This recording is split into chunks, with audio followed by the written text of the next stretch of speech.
Hi guys, due to unforeseen circumstances, I wasn't able to be with you to preach Ezekiel chapter 1. And there is such an amazing message in this chapter for us today, and something that God has really laid on my heart for us as a people, particularly us as a people at Mickfield, that I just wanted to get this message out there somehow, so we've turned it into a video. So hope you find it encouraging and helpful. Here goes. Hovis, best of both. I am the kind of person who likes both and rather than either or. But we use that expression, don't we? Best of both worlds.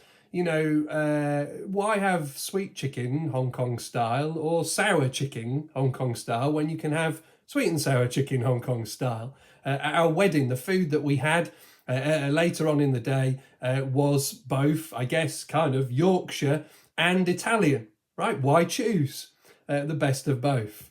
And as Christians, we, I think, believe in and enjoy and affirm the best of both. What I mean by that is the things that are seen and the things that are unseen. We affirm and we enjoy and we delight in the seen world, the things that you can see and smell and taste and touch, beautiful beaches or whatever it might be. But we also believe in the unseen God who made it all. In fact, part of our enjoyment of all of those amazing things is that we know the one to say thank you to for those. Someone perhaps makes a beautiful cake for you. Maybe first you don't know who made it, but it's part of the enjoyment of a good thing is in being able to say, oh, thank you, that's so kind, that's so lovely, and to enjoy it together. And we believe in the best of both, what is seen and unseen. And it's worth saying at that point that all sorts of secular people believe in all sorts of unseen things, right? Like gravity, right? It's unseen, isn't it? But we all believe that it's there. And the wind, you can't see the wind, but you do see its effects. It's an unseen reality in our lives. Consciousness, it's a complete mystery to those who study it. But it's very real, even though it's unseen. Ideas and the human idea-making capacity are unseen realities in our lives. Love, right? You can't see love, can you? But you do see it. You see it in action and in relationships and in people's lives and courage.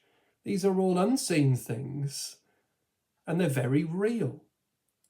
And we believe in the best of both as Christians, both what is seen and unseen. And here, in all the weirdness of the book of Ezekiel and all that we'll see here, and in all the weirdness of this chapter, Ezekiel sees into things that are unseen. At the end of verse 1 there, he says, and I saw visions of God, literally a divine vision. Someone has commented on this and said that Ezekiel is invited to see glorious supernatural realities normally inaccessible to mortals. The person goes on to say the doors of heaven have been flung wide open. And so we're simply going to follow Ezekiel's line of sight and see what he saw in 5 things that we see in this chapter that build as they go. The first thing is wild weather in verse 4. We're skipping over those early verses. If you want to see the introduction, go to that first week of the series, and there we saw the sad, scary, stony start for these people and for Ezekiel. But here we are, verse 4, and we see this wild weather, don't we? I looked and I saw a violent storm coming out of the north, right? That's, it all comes from there, doesn't it? It comes out of the north. And here is a storm. And later in the chapter, we're going to see a throne. Now, both of those things, even one of them on their own, in Bible picture language, would be saying to us, God is revealing himself here. And here in this chapter, they're both brought together. So definitely, very definitely, what we're meant to see is God is revealing himself in all that we see in this vision. And already, I think what's happening here is already we're being drawn in. Did you notice that? You kind of get pulled into this image. There's this brewing storm, and all around that there's lightning flashes and this brilliant light. But then quickly we move from a brewing storm to an immense cloud.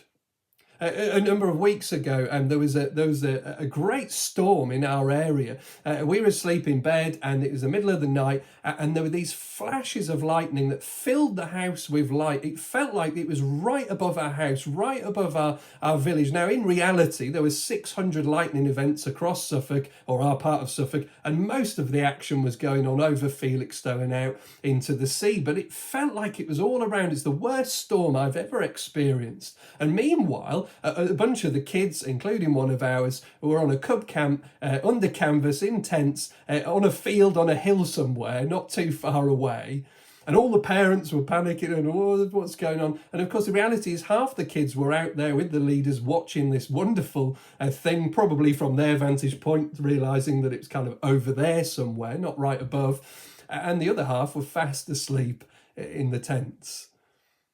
But there's this great big furious storm picture here, a violent storm. You think of those dark storm clouds that we sometimes see, and there it is.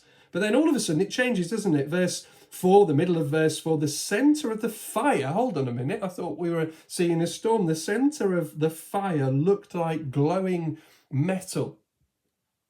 And so do you see that we're being drawn in now to a furnace, to molten metal in a smelter? We're being drawn in, and then to what looked like 4 living creatures, verse 5. And that leads to the second thing, weird creatures, verses 4 to 14. Weird creatures, there's 4 of them, and they're kind of humanish, aren't they? Verse 5, in appearance, their form was human, but verse 6, but each of them had 4 faces and 4 wings. Now just notice that repetition of the word 4, the number 4, that keeps coming. We'll come back to that. And notice with me that they're kind of flying in formation. Verses 7, 8, 9. Verse 7, their legs were straight, their feet were like those of a calf and gleamed like burnished bronze. Under their wings, on their 4 sides, they had human hands, and all 4 of them had faces and wings. The wings of each one touched the wings of another. Each one went straight ahead. They did not turn as they moved. They're kind of like the red arrows. You know, they're flying in formation. And they have wings. And they have faces, don't they? Verse 10, their faces looked like this. Each of the 4 had the face of a human being, and on the right side, each had the face of a lion, and on the left, the face of an ox. Each also had the face of an eagle. These are the most lordly, stately creatures, aren't they? The lion, known for its strength, the eagle, its swiftness. The same commentator again says that we're being shown here, this is a declaration that God, ultimately God, has the strength and majesty of the lion, the swiftness and mobility of the eagle, the procreative power of the bull, and the wisdom and reason of humankind. That's the picture that's been conjured up here. And you know, some of this would have been familiar to all kinds of ancient Near Eastern people. They might have seen depictions of like bull men, you know, a combination of a couple of things here. But put all of this together, as we see here in Ezekiel chapter 1, and we are quite simply on a completely different plane. Verse 13, notice with me, the appearance of the living creatures was like, and then that description, burning coals, fire like torches, and they go back and forth, and all of that. Did you know, just count the amount of times that Ezekiel uses the word like. It was like this, and it was like that, or the likeness, or the appearance. It was like, you know, Ezekiel is at a loss for words. He can't find the words to describe what he's seen, and so all he can say is, well, it was like this, and it was like that. C.S. Lewis was known in part as the great likener for his ability to take really abstract, complex things and kind of boil it all down and liken it to a child on a beach or something like that. And here Ezekiel is just trying to explain what he saw in this vision. It's like this, it's like that. Verse 14, the creatures sped back and forth like flashes of lightning. Remember that this idea, there's four and four faces, for this and for that. I think it's showing us that it's like the points of the compass, north, south, east, west. They face all directions. They cover all the bases. They can see everything. They move as they please. Just think about it from the point of view of those people back then. Remember, we saw in week 1 that the people were sad and they were scared. And Ezekiel would definitely have been sad and scared at what he was going to have to do. And they were not just sad and scared, but also stony. Their hearts were hard, and they were 900 miles away from home, living in Babylon, far from home. And Ezekiel, well, he's stuck, isn't he? You know, he has spent 25 years from the age of 5 to the age of 30 preparing for a job that he can't do. To be a priest in the temple, well, that's 900 miles over there, Ezekiel.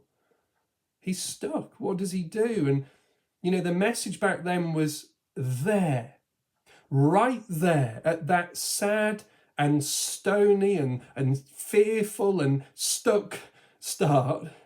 There, God's hand was on Ezekiel, and there God's word came to and through Ezekiel. You know what we're seeing here is a God who is not limited to a location. With these creatures all flying around, going wherever they please, he's not limited to a location. You know, that the ancient Near Eastern gods were gods of a place, the god of this place, a god of that place, or a thing, a god of this thing, or that thing. He is the God of all. He is the God over all. And we make gods of all sorts of things in our lives, don't we? All kinds of things, for sure. Perhaps sometimes we might make a god of liberal democracy. Let's take that as an example. Now, let me be clear, I'm quite a fan. You may have different opinions for whatever reason, but I'm quite a fan of liberal democracy as it happens. But, you know, just think about liberal democracy.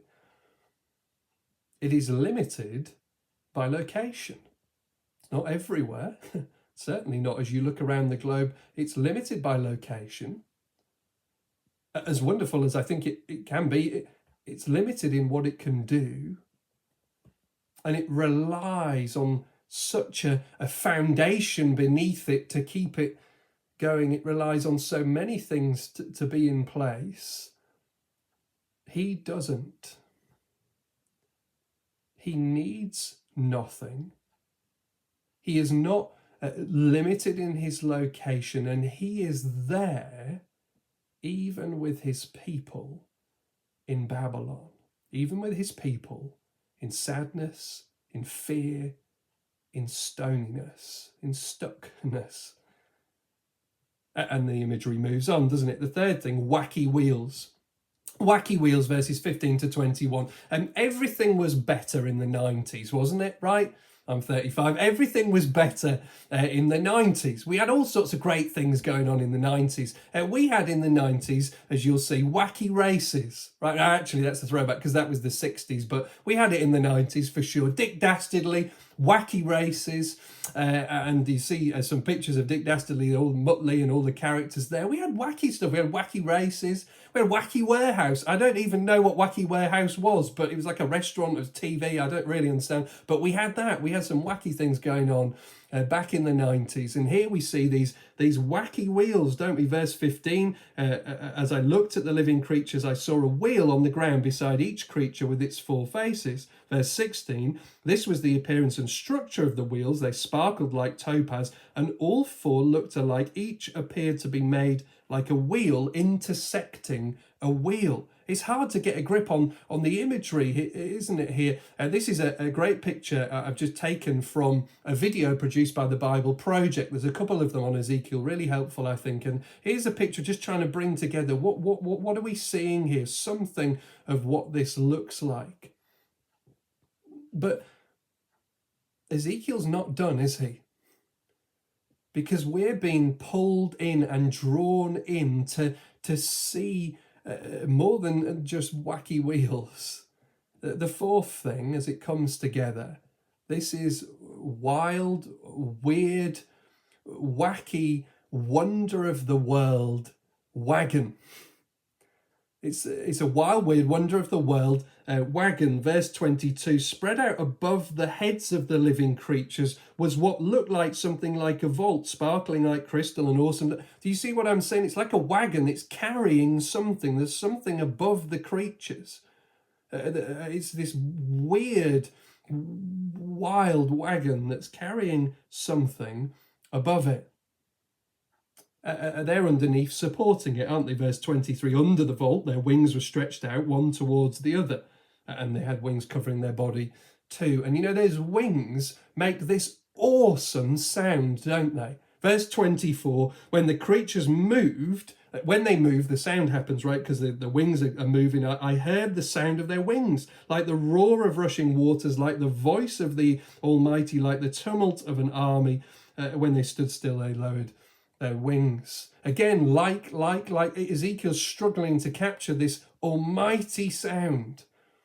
But he says that it's like the roar of the waters, the rushing waters. I had a friend whose relatives were at Niagara Falls. They sent a picture on a message, here we are, and he texts back jokingly saying, oh, where are you? Lake District or something. Obviously, they were at Niagara Falls. I mean, it's obvious, isn't it? It's massive. It's intense. I've never been, but I guess it just the crashing, the sound of the Niagara Falls. And here, the sound of their wings is like that rushing of mighty waters. It's like the voice of the Almighty. It's like the clatter and the clamour and the cacophony and the cry and the marching and the shouting and the stomping and the pounding of a great army. It's so loud.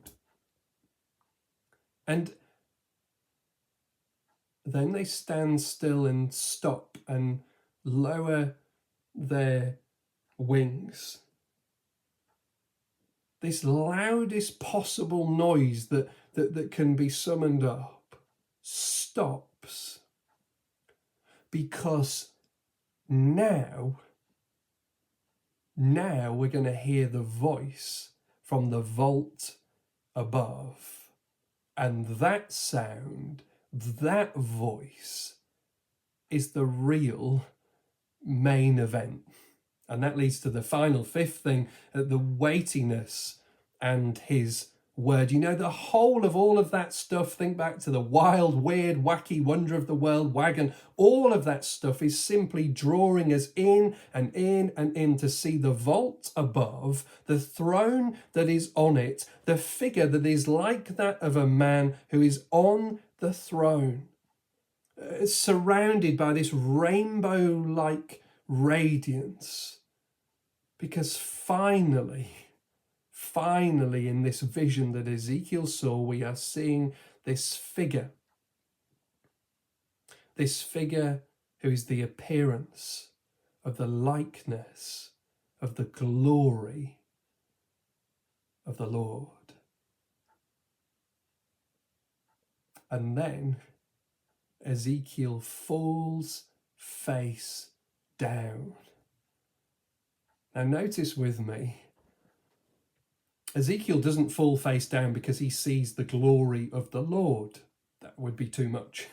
Or even that he sees the likeness of the glory of the Lord. Now let's be really clear what Ezekiel is seeing here. Ezekiel is seeing a vision of all of this weird, wild, wacky stuff, which is supporting the figure, which is the appearance of the likeness of the glory and the weightiness and the gravity and the grandeur and the immensity and the holiness and the beauty of the Lord. And that is enough to put him flat on his face. I don't know where to start. And it's the end. Right? I don't know where to start. Ezekiel is at a loss for words. He's struggling for the words to describe what he's seeing here, and rightly so. You know, they say that the Hebrew of Ezekiel chapter 1 is just a complete shambles. It's a total mess. Ezekiel's he's just in a mess, and he can't get the words together to describe this. By chapter 10, a year or more has gone by, and things are settling down a little bit for Ezekiel, but wow. And I think there's three things that follow from this as we close. There is a God in heaven, and he is almighty. He is immense. The gravity and the grandeur and the weightiness of this God. He is eternal. He is everywhere. He is not limited in place or constrained in any way. And you and I have no idea of the immensity of the God who made all things. The God who flung stars into space, just the work of his fingers. There is a God in heaven. And that leads to the second thing. He is there.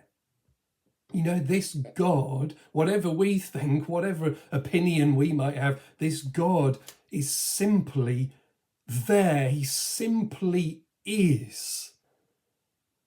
He simply is. Just there. And I use that word there quite deliberately. There's another aspect to it. It's not just there, the God who is there, he is. Holy, holy, holy God, Lord God Almighty. And he is there. As we saw in the first week, he is there when you are at rock bottom. He is there when you face the deepest possible pain in your life. He is there. He is there in that sad and scary and stony start. He is there, and his hand is on Ezekiel, and he speaks in and through and to Ezekiel there. And that leads to the third thing, doesn't it? He speaks.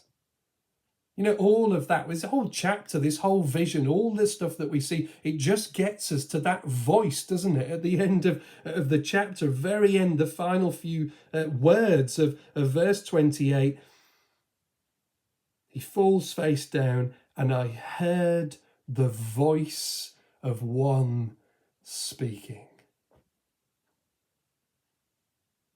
You know, this is the God who is there.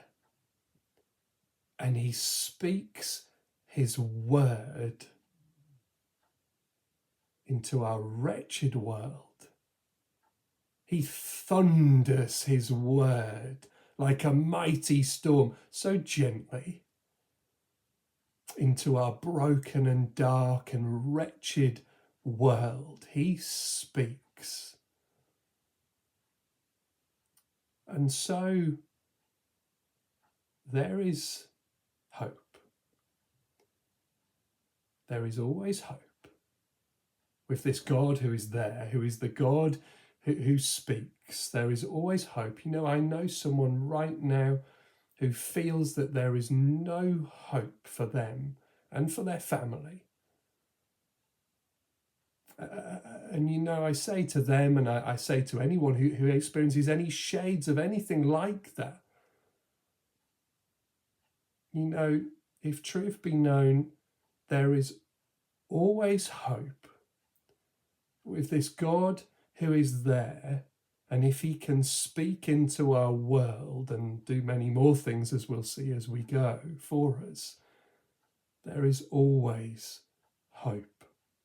Spoiler alert at this point. Rick Hart does this amazing artwork, doesn't he, for us? Every sermon series, Ezekiel now, but all the others as well. And here's the spoiler alert, that the picture's going to change, right? You look at it there, it looks so dark, doesn't it? Ezekiel, hope when hope is lost, it just looks so grim and bleak and dark and cracked and broken. But that's going to change. We're going to see a change, even this term, but especially after Christmas. So hold on. We're going to see do you see that? Do you see that subtle change as light comes, as hope builds? Because you see, with this God, the God who is there in all of his weightiness, all of his glory, all of his majesty, all of his power, with this God, the God who speaks, the God who speaks right there at rock bottom, when you are sad and you are scared and you are all alone, when you feel the stoniness of your own heart, of other people's hearts, whatever it might be, with this God,